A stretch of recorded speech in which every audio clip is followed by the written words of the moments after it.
Shubor nakaslem jong udongsan hima. Hakasni thoding jong katayo ka Joint Action Committee ki Sautuli Kishnong. Bagan thop ya kanong misay nong umkap porternang bat nong kabur. Kalayo ban IT ya kador kasyo SDO ke MEPDCL Mountain Road Civil Subdivision. Kinong yalam ke JSC kilo ang bakatay ka jingdet ban IT ya kador kas kalong ban penkan mau. Badia kren biang USDO halor ka jingkarpat ban penbet thamai ya ka lanjo ka boarding kaban sayat ding ba ka nong jri mau payer nong misay porter nang nong kabur syadu nong umgam. Syuk kinong yalam ka GAC kilapan paru baya ka juk kani kaman haka arpun riu terik unai tung arhajar arpulai kalalet ban IT da kador kas sa office tre kamu SDO.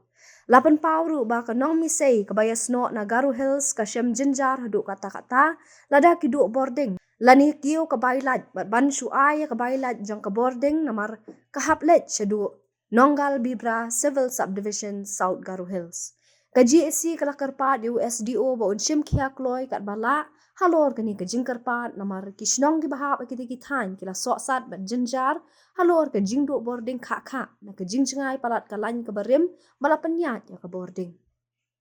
Muntagasngi nagaleng ka JSC ki sosnong nong misay nong portanang nong umkap bat nong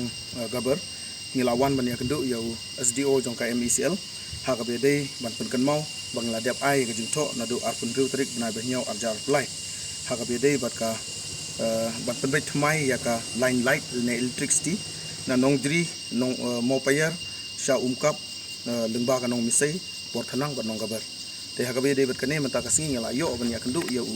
SDO jong ka MECL ha ka bede bang la yo ban yakran ya ikam ki bakongsan kaba banyak ban penbet thmai kene ka line jong ka lai te nagaleng jong uru uong ba un sa shimkhia ha ka be de bar kane bat un sa wan ban pek hi dala ki jong ki khmat shatisha shinong jongi te ha ka be de bar kane nagaleng jongi ni pentip sha ki pajba jong ki nong jong shinong ba sngo ba ban ai ya ka jing etrelang kakti kamon kakti kadang ha ka be de kane khnang ba kajing mentoy kadai hi namta ki sausnong bat kumjuru namta ki pajba ki basyong ki basa hapo kadang kadong kathai ke jongi te nagaleng jong SDO wong ba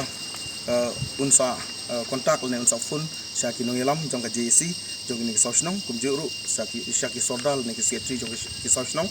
te hakini ki tayo ban wan thang la yo ban yakndu ya u ban wan page tu SDO ban wan yit yakne ka line jong kene ka ban bu thmai yakne ka line electric ting kerpat ba at least lagung no ya SDO ban singo ban simkhya ha ko be de kane ban kirmen ru ba lengba ka jing simkhya jong SDO nyin sa yo no yakne ka light shen da kane ka line ka ba thmai